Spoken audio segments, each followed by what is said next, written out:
I'm going to spend the first a couple minutes this morning beating a drum very, very hard that you've heard for the last few days, but it continues to need to be reinforced. And that is this topic of social distancing. I'm here to tell you we need more of it right now. You must continue to practice smart and effective social distancing. You also, as business owners and operators, must be adjusting your business practices to accommodate that.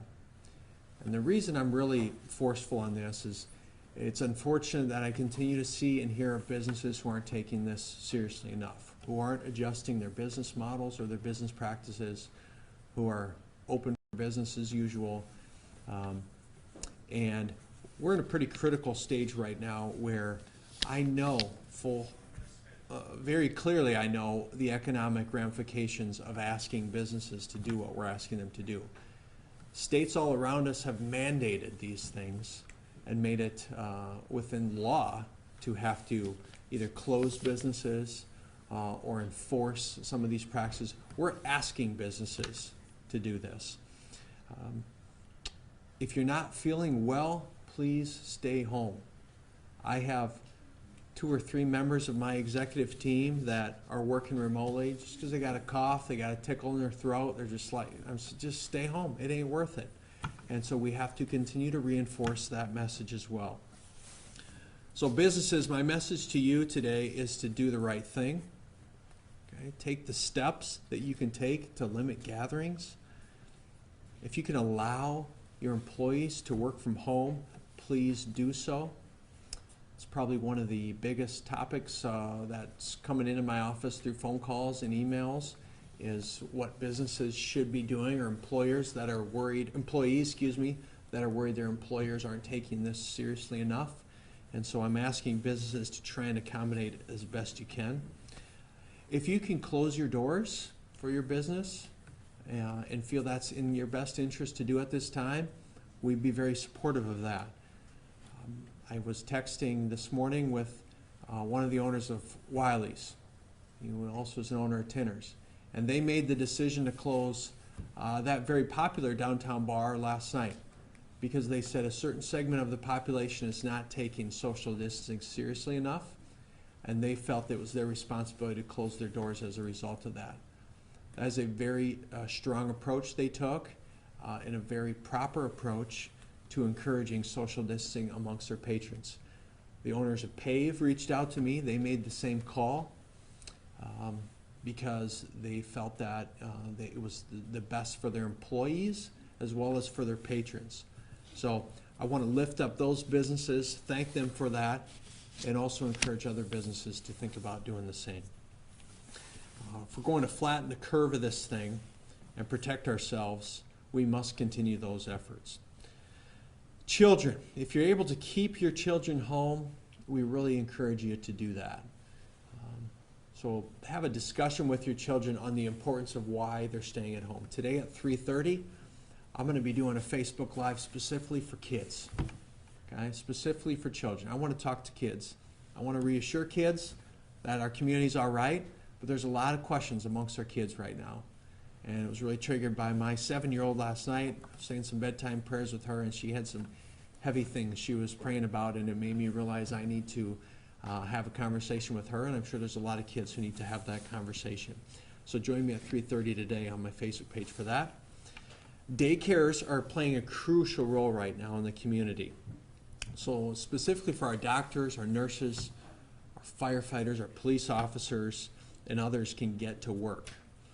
For daycare providers that are remaining open, please, please, please follow the CD guidelines for proper cleaning and sanitation. For families that are using daycares, really important. If your child is ill, you need to keep that child home. And that's a really important guideline to follow as well. As always, be a good neighbor. Check in with people who need help. Offer to run errands for folks. Offer to go buy things for someone. Sign up to help deliver goods at coronahelpsf.com. It's a great site that's been stood up to help the community. People are still asking, how can I get stuff delivered to me? I want to ask the media to continue to reinforce that site, coronahelpsf.com, to help our vulnerable populations. You can also call the 211 Helpline Center.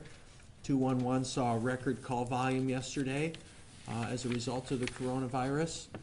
And so I would ask that you continue to use those resources that we have in the 211 Helpline Center. Very proud of what's happened with the One Sioux Falls Fund that we put together about 3 days ago. We're north of $1.2 million that has been gifted to that fund thus far, with the primary requests right now are for housing-related needs, people who have been laid off and furloughed.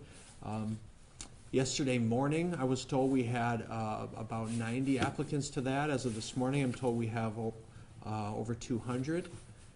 And so that will continue to climb, and the needs for that fund will continue to climb and grow. So again, another plea to our business community and our philanthropic community. Those dollars are being used in the right way through the right organizations, the right unmet needs committees who are making sure we get the dollars to the people who need it the most. So you can find out more about that fund on the Helpline Center website as well, helplincenter.org. Yesterday I announced we've officially closed city offices to the public with a smattering of exceptions, my office being one of those. We do have a few buildings open, and in addition to the ones I mentioned yesterday, I also want to point out that we have a drive-through lane at our household hazardous waste facility that will remain open, as will our landfill. So that is still open as well. People have asked about that. So with that, I'm going to turn it over to Jill Franken, our Public Health Director, to give some additional updates. I'm not. I'm going to turn it over to Gene Bender with Minnehaha County Commission. So, Gene. Good morning. Thank you. Really want to thank the mayor. He's done a great job in leading on this issue. Along with what he stated, I wanted to inform everyone that the county has also made the decision to close most of the county buildings. We announced that yesterday at noon. That is effective today at 5 p.m. So all of the county buildings will be closed with the exception of the law enforcement center and the Health and Human Services building, where folks will be allowed to enter, but that will be screened as they're entered for health-related issues. The courthouse is also going to remain open. The presiding judge is committed to keep the courthouse functioning, so that will remain open. But I do want to remind everybody, we've been trying to push out information about services that the county provides that can be done via the internet, online, through the mail, through telephones. There'll be information posted on our website about that. And so county services will continue, county employees will continue to work.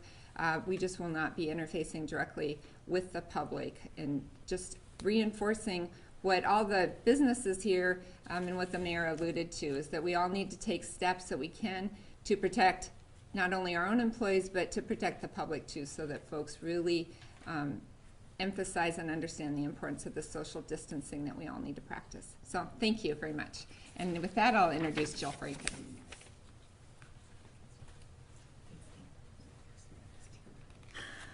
So I want to reinforce what the mayor just said. We do not have a vaccine to protect people in our community from becoming ill. Our only course of action right now is to follow the recommended community mitigation efforts. We must, as a community, practice social distancing.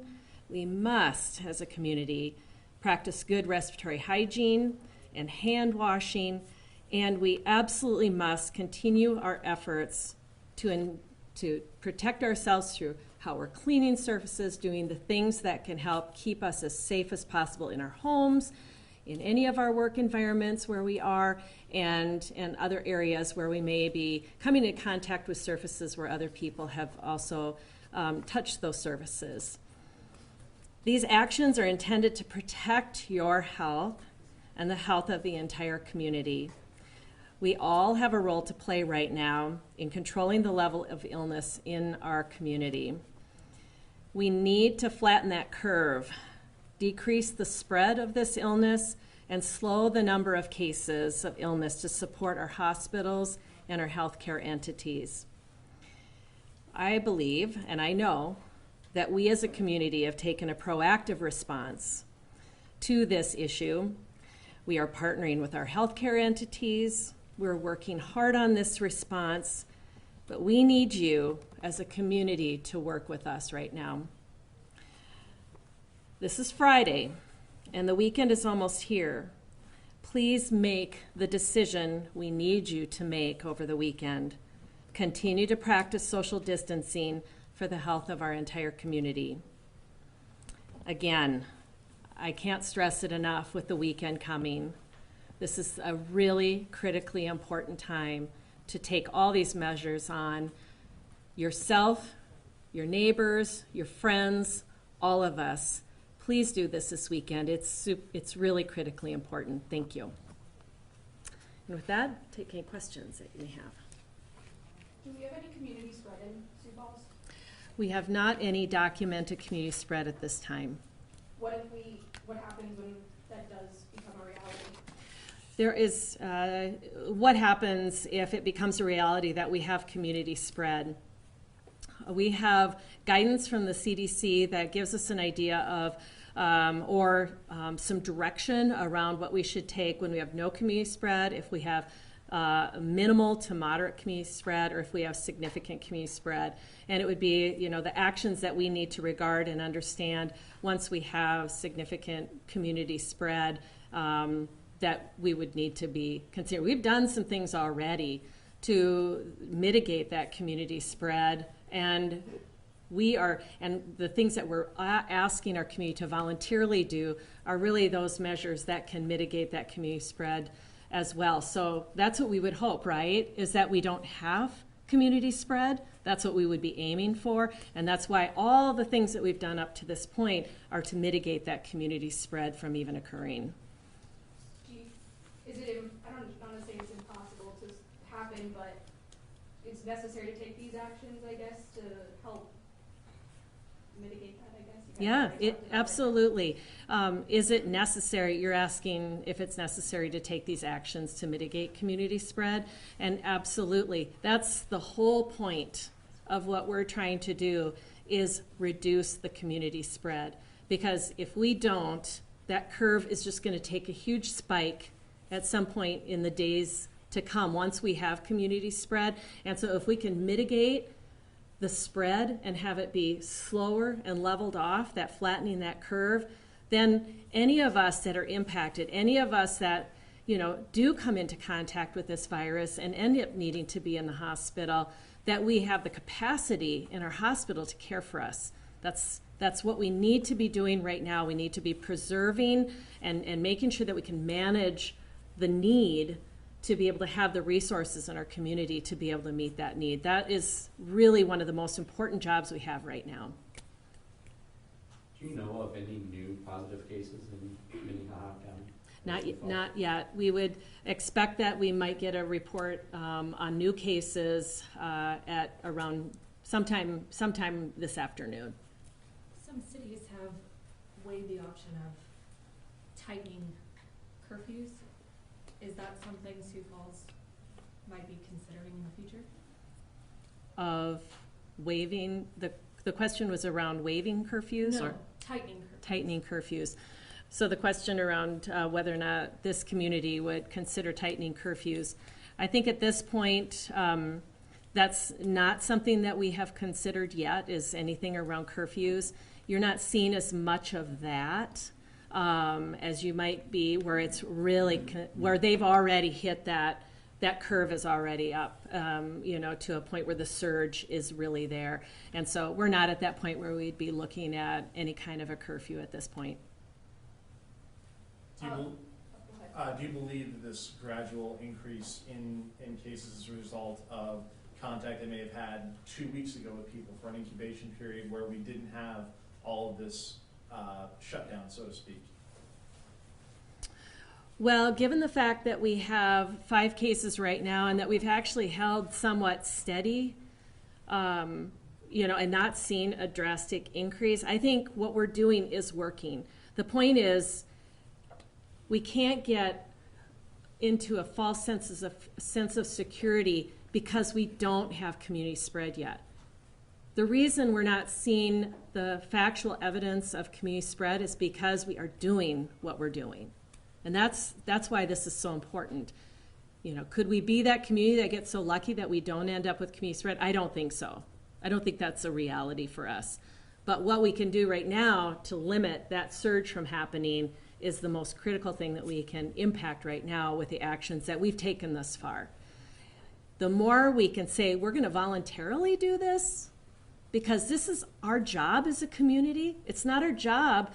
It shouldn't be the job of any one entity in this community to take this on. This is for the entire community to say, this is important. We own this, all of us as citizens, as residents of our community, to be able to make a difference here. That's all of our jobs. Of the confirmed cases, are any of them in the hospital, or are they like self-quarantining at their homes, or? We are not aware that any of the confirmed cases in Minnehaha County are in, we are understanding that they are all residing in their homes right now and recovering. I've been told to ask about what has been the reaction to California shutting everything down, and could that happen here in the state? I think that one, can I ask you, Mayor, to come up and speak to that one? Well, certainly Governor Newsom took a very unprecedented step yesterday in California, which is going to have severe economic ramifications across that state.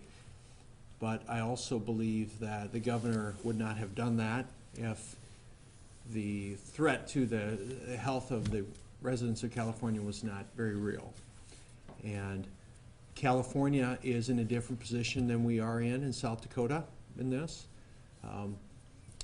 Quite honestly, I feel that our response to date has been a very, very proactive response, and we're in some ways ahead of where they were in their kind of reaction steps. That being said, what we're seeing with COVID responses is states following the actions of other states, cities following the actions of other cities. So I'm sure that sent a pretty chilling effect across the rest of the country to say, is our state next? Is my city next? And what we're trying to instill in people is listen, this is a very fluid situation, as we've said often. Not every state is equal in this battle right now. We're managing this for South Dakota and for Sioux Falls. We're not near that point yet in South Dakota, and that would obviously be a call for the governor to make, and I don't believe that she's there yet either, even close to that. I can't speak for her, but it is certainly tells you the severity and the gravity of the situation for a state to do that, which is why we continue to reinforce people need to take this seriously here. We have the luxury of having a 10-day, 2-week kind of head start on this, that some of those other states wish they were in our position. So any proactive measure we can take, it's why I'm going to get a social distancing tattoo probably, because I'm saying it so many times. It's just we can't preach that enough. Any other questions for Jill or for myself or for Commissioner Bender? Concerns, eviction and like foreclosures and stuff like that. I know we have the one fund in place, but is there also like a state like where landlords can't go in and evict people? Or? Right. So the question was regarding housing, and is there a moratorium or a mandate put in place to pause evictions at this time? And there's not. There's a letter that's going out to the entirety of the South Dakota Multi-Housing Association membership today, all the landlords and the multi-housing property owners in our region, encouraging them one of two things. One, to direct their tenants to the fund that has been set up for housing assistance, and two, if they can make it work, to provide some grace with evictions. We, again, like many things, the mayor cannot create a moratorium on evictions and tell landlords you can't evict. They have businesses that they are running. They have property taxes to pay, utilities to pay. but we have a letter crafted. I approved it, signed it yesterday. That's going out to those property owners today. I want to share with you one story. We had a hotel reach out to us yesterday. 100 beds, indoor pool. They said, Paul, there's no one in our property. We want you to use this as you see fit. If you need to house homeless population here, if you need to use it for quarantine, we're ready to open our doors, at no cost to help our community. And so right there, we opened up 100 housing units to help with this. It was an incredible act of generosity by this hotelier. And so we're seeing more of that. There are some evictions, and I do feel I have to address this, that have been in the works for months. So I met with the sheriff on this yesterday, and there's people who have been on the verge of eviction for months, 5, 6, 7 months of rent that they haven't been able to pay for a long time. Some of those evictions will proceed as planned. They're not COVID related, they're just regular course of business. And so some of those will still happen. All right, seeing no other questions, thank you for all your help and all your great coverage of this event and keeping the public informed. We appreciate the media at this time. Thank you, guys.